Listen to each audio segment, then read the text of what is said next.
Hello everyone, कैसे सभी लोग? उम्मीद करता हूं सभी लोग बहुत अच्छे होंगे। Welcome back, this is your Atharva भैया। Alright, what's going on my lovely students people out there, welcome to पढ़ एंड थीस। आज हम इस वीडियो के अंदर ऐसी 5 मिस्टेक्स की बात करने वाले हैं जो कि एक डिजर्विंग बच्चे को यहां से यहां लेकर आ जाती है, जो आपके मार्क्स कम होने का कारण बनती है। और ये मिस्टेक्स आपके मार्क्स को 3 महीने में काफी कम कर सकते हो, हमको पता भी नहीं चलता। इस वीडियो का एक एक मिनट बहुत ज्यादा इंपॉर्टेंट है, क्योंकि इस वीडियो के अंदर ऐसे मिस्टेक्स नहीं बताने वाले कि भैया फोन मत चलाओ, डिस्ट्रैक्शन से दूर रहो, एनसीईआरटी पढ़ लो। इस वीडियो के अंदर वो मिस्टेक्स बताने वाले हैं जो मिस्टेक्स आपको दिखती नहीं है, बट वो एक्चुअली में आपके रिजल्ट पे बहुत ज्यादा इफेक्ट डाल रही होती हैं। तो इस वीडियो के अंदर हम लोग रिस्क की बात करेंगे कि क्या रिस्क हो सकती है ये गलती करने के कारण, और इसके फिक्स की भी बात करेंगे कि इसको कैसे सुधारा जा सकता है। लेकिन हमको पता है हमारा हर वीडियो एनर्जी से भरा होता है, तो विद फुल एनर्जी बिना किसी देरी के स्टार्ट करते हैं।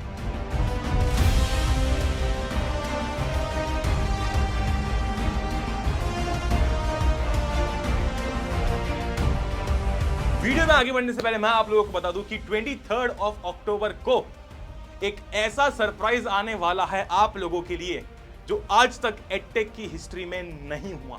और मैं कोई कोर्स या लेक्चर सीरीज की बात नहीं कर रहा हूं, लेकिन आप जब 23 को ये चीज देखोगे आप खुद बोलोगे भैया मजा आ गया। और मैंने जब लास्ट टाइम आपको बोला था, हम लेके आए थे एजुकेशनल रैप सॉन्ग्स, और आपने वो देखे ही हैं कि किस लेवल के हमने बनाए हैं। अब अगर मैं आपको बोल रहा हूं कि उससे भी तगड़ी चीज है, तो समझ जाओ कि क्या आने वाला है। 23 अक्टूबर को शाम को 6 बजे आपको ये चीज देखने को मिलेगी। And mark my words, edtech में पहली बार ऐसा हो रहा है। अब सबसे पहली और सबसे बड़ी प्रॉब्लम यह है कि हम लास्ट मोमेंट पे जाके सोचते हैं कि हम नई नई किताबें खरीद के लाएंगे, जो अभी तक साल भर थी आपके पास में, वो तो हमने पढ़ी नहीं, और बिल्कुल एंड टाइम पे ये किताब भी ले आऊंगा, वो भी ले आऊंगा, वो भी ले आऊंगा। ये चीजें नहीं करना। इससे क्या होगा पता है? लास्ट टाइम पे जब आप नई नई चीजें एक्सपेरिमेंट करोगे, मैं ये ब्रांड की किताब लाऊंगा, इस वाली की वाली किताब ले आऊंगा, उस वाली की वाली किताब ले आऊंगा, तो आप लास्ट में अपना एक्सपेरिमेंटिंग करने का टाइम बढ़ा रहे हो। आपके पास में अभी टाइम एक्सपेरिमेंट करने का नहीं है कि मैं बैठ के एक्सपेरिमेंट करूं अलग अलग किताबों में से। जो करिकुलम आप अभी तक पढ़ रहे हो, जिस तरीके से आप अभी तक पढ़ रहे हो, उसको और एफिशिएंटली पढ़ो। एनसीईआरटी पे फोकस करो, वन शॉट लेक्चर्स पे फोकस करो, इंपॉर्टेंट क्वेश्चन पे फोकस करो, ना कि मोटी मोटी रेफरेंस बुक्स लाके पटक लो। अभी वो आप नहीं पढ़ोगे,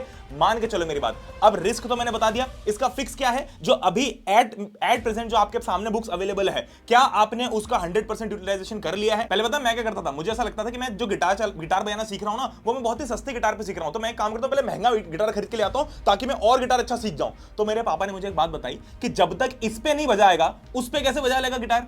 तो पहले ये सीखो, इसको 100% यूटिलाइज करो, फिर उसके बाद में अपग्रेड पे जंप करना अगर जरूरत लगती है तो। सेकंड मोस्ट इंपॉर्टेंट मिस्टेक जो तुम लोग करते हो भाई, वो ये है obsessing over difficult subjects and ignoring easy ones. मेरे को एक बात बताओ, ठीक है कोई सब्जेक्ट डिफिकल्ट है, टफ लगता है, लेकिन इसका मतलब ये नहीं कि आप उसके पीछे पड़ जाओ। देखो क्या होता है ना, एक सिंपल सी बात बताता हूं, अगर आपको जीवन में कोई इंसान बहुत प्यार करता है और आप उसको वापस प्यार ना दो और किसी तीसरे ही व्यक्ति के पीछे पड़ जाओ जो आपको बिल्कुल प्यार नहीं करता, तो जो इंसान आपसे प्यार करता है ना, वो भी दूर हो जाएगा। इसका मतलब ये है कि जब आपको कोई इजी सब्जेक्ट आता है, ठीक है, उसको रेगुलरली रिवाइज करते रहो। ऐसा नहीं करना है कि टफ सब्जेक्ट के पीछे घुस गए, वो समझ ही नहीं आ रहा, और जो इजी था वो भी भूल गए। तो रिस्क क्या है कि वो आसान मार्क्स जो आप ये सब्जेक्ट्स को पढ़ के या रिवाइज करके स्कोर कर सकते थे, जो आपकी ओवरऑल परसेंटेज को बूस्ट करती, वो आपने इग्नोर कर दिया, उसको लूज कर दिया। तो इसका फिक्स क्या है भैया? Distribute time proportionally. इसका मतलब यह है कि वी नो कि डिफिकल्ट सब्जेक्ट्स इंपॉर्टेंट है या टॉपिक्स इंपॉर्टेंट है, उनको स्पेसिफिक अमाउंट ऑफ टाइम दो, लेकिन इसका मतलब ये नहीं कि आप इजियर टॉपिक्स या इजियर सब्जेक्ट्स को भूल जाओ। उनको भी वो रिस्पेक्टेड टाइम मिलना चाहिए ताकि आप उनको रेगुलरली रिवाइज कर पाओ। देखो मान लो मैथ्स के अंदर आपका रियल नंबर्स बहुत अच्छा है, मजेदार, बिल्कुल आपको पूरा आता है, और ट्रायंगल्स बहुत टफ है, तो इसका मतलब ये नहीं है कि आप रियल नंबर्स को देखोगे ही नहीं और ट्रायंगल्स ही करते रहोगे। थोड़ी दिन बाद ये होगा कि रियल नंबर्स भी भूल जाओ। अब भाई अगला सबसे बड़ी प्रॉब्लम जो इस टाइम पे सारे बच्चे करेंगे, वो करेंगे कि भैया हम तो ग्रुप स्टडी करने जा रहे हैं। ग्रुप स्टडी तब करते हैं जब आपके पास में एम्पल अमाउंट ऑफ टाइम बचा हुआ है। अब अगर आप ग्रुप स्टडी कर रहे हो ऐसे बच्चे के साथ में, अगर ग्रुप में आपको कोई ऐसा बच्चा है जो बहुत अच्छा पढ़ चुका है ऑलरेडी, तब तो ठीक है, तो आपको पढ़ा देगा। अगर सब आपके लेवल के हैं ना, तब पता है क्या होगा? आपने एक चैप्टर किया, उसने दूसरा चैप्टर किया, इसने तीसरा चैप्टर किया, अब सब अपने अपने डाउट पूछने में आधा टाइम वेस्ट कर दोगे और उससे ज्यादा तो टाइम पास करोगे। आपने कभी भी ग्रुप स्टडी ऐसी देखी जिसमें आपने 1 घंटा बिल्कुल रिलीजियसली पढ़ाई की है? मैंने भी बहुत ग्रुप स्टडी की, मुझे बेवकूफ मत बनाओ, मैं तुम्हारी एज ग्रुप का हूं, तो मैं सारी बातें समझता हूं तुम्हारी। तो ग्रुप स्टडी वाला नाटक अभी मत करो। हाँ, यह है कि ग्रुप स्टडी को आपको अगर मस्ती के लिए एक्सक्यूज चाहिए तो वो मत करो।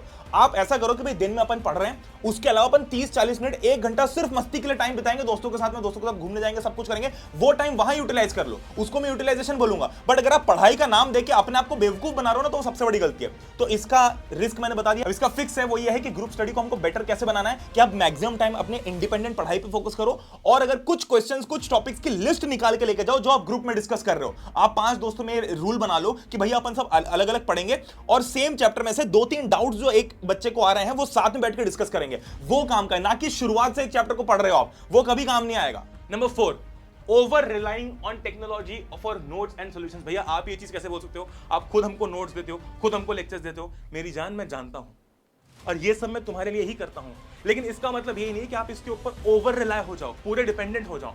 मैं हमेशा ये बात बोलता हूं कि आप जब भी मेरे वीडियो से पढ़ रहे हो, लेक्चर से पढ़ रहे हो, मेरे नोट से पढ़ रहे हो, आपको सिर्फ वही सोर्स ऑफ लर्निंग नहीं रखनी है। जैसे जब मैं क्लास में क्वेश्चंस कराता हूं, लेक्चर्स में क्वेश्चंस कराता हूं, तो वो सिर्फ देख के काम नहीं बनेगा। इससे पता है रिस्क क्या है? कि you will miss the depth of understanding. जो आपके खुद के नोट्स या खुद से प्रॉब्लम सॉल्व करने पे आती है ना, वो डेप्थ जो है वो चली जाएगी। इसलिए जब भी मैं कुछ पढ़ा रहा हूं या फिर आप पढ़ रहे हो या फिर आप नोट्स भी मेरे यूज कर रहे हो, मेक श्योर कि आप साइड बाय साइड खुद का कुछ बनाते रहो, खुद का कुछ लिखते रहो। क्योंकि जब तक आप खुद से कुछ नहीं करोगे, आपकी बस पैसिव लर्निंग चलती रहेगी। एक्टिव लर्निंग खुद की चीजें करने से आती है।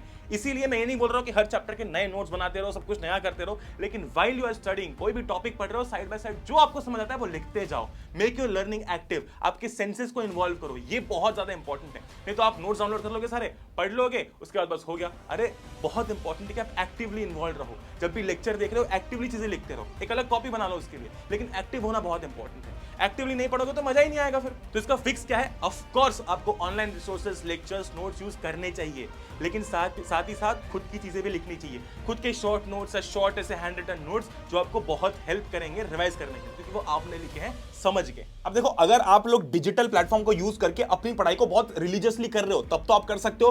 ट्राई करो कि आप लैपटॉप को यूज करो या फिर फिजिकल मटेरियल को यूज करो। जो आपको नोट्स मिलते हैं, जो भी आपको पीडीएफ मिलते हैं, उनके आप प्रिंट आउट निकलवा के अगर पढ़ते हो तो मच बेटर होता है। और अगर जैसे लेटेस्ट टाइप के पैटर्न में आपको कंफ्यूजन है कि भैया कैसे करना है, जैसे कॉम्पिटेंसी बेस्ड क्वेश्चंस हो गए, सैंपल पेपर्स हो गए, तो इन चीजों की भी आप फिजिकल बुक्स लेके आओगे तो बेटर है। अब कॉम्पिटेंसी बेस्ड के ऊपर मेरे पास में पिछले वीडियो के अंदर अथर्व के पास में 5-6 कमेंट्स आए थे कि भैया सबसे बेस्ट कौन सा सोर्स है कॉम्पिटेंसी बुक्स, कॉम्पिटेंसी क्वेश्चंस को करने का। तो चूंकि पैटर्न में नई चीज है, तो सीबीएसई ने आप लोगों को क्वेश्चंस दे रखे हैं कि आप लोगों को कैसे पढ़ाई करनी है। बट अगर आपको अपनी पढ़ाई को थोड़ा एक्सेल करना है, आपको ये चाहिए कि नहीं यार मुझे वो 19-20 नहीं, मुझे तो 20 चाहिए, सबसे बेस्ट प्रिपरेशन चाहिए, तो आप एक कॉम्पिटेंसी बेस्ड के सोर्सेस, मटेरियल के सोर्सेस अपने पास लाके रख लो। अगर आपको फिजिकल किताबें चाहिए तो ये ओसवाल ने specially competency based question bank निकाल रखी है। मैंने पूरी की पूरी बुक को देखा है, इसके अंदर ढेर सारे क्वेश्चंस है, पर मैं आपको रिकमेंड तब करूंगा जब आपकी अच्छी खासी पढ़ाई हो रखी है, फिर आप कॉम्पिटेंसी बेस्ड बुक्स पे जंप कर सकते हो। तो ये बुक अगर आपको लेनी है आप ले सकते हो। इसके अंदर आपके कॉम्पिटेंसी से रिलेटेड सारे क्वेश्चंस है। हर चैप्टर के पहले आप लोगों को एमसीक्यूज भी है, लॉन्ग आंसर भी है, हर टाइप के क्वेश्चन है। तो जो आपको एग्जाम के अंदर एक चीज होती है ना कि भैया याद तो सब कुछ कर लिया बट एग्जाम में कुछ लिख नहीं पाए क्योंकि हमको समझ ही नहीं आया कि क्वेश्चन के अंदर क्या बोला गया था, वो सब कुछ इस किताब के अंदर ऑलरेडी दे रखा है। पांचवी और अभी तक की सबसे बड़ी गलती जो आपके स्कोर को पक्का ही रोक रही है, अभी तक जो मिस्टेक्स हैं वो आपके स्कोर को थोड़ा कम कर सकते हैं बट ये आपके स्कोर को लेजिट बर्बाद कर सकती है।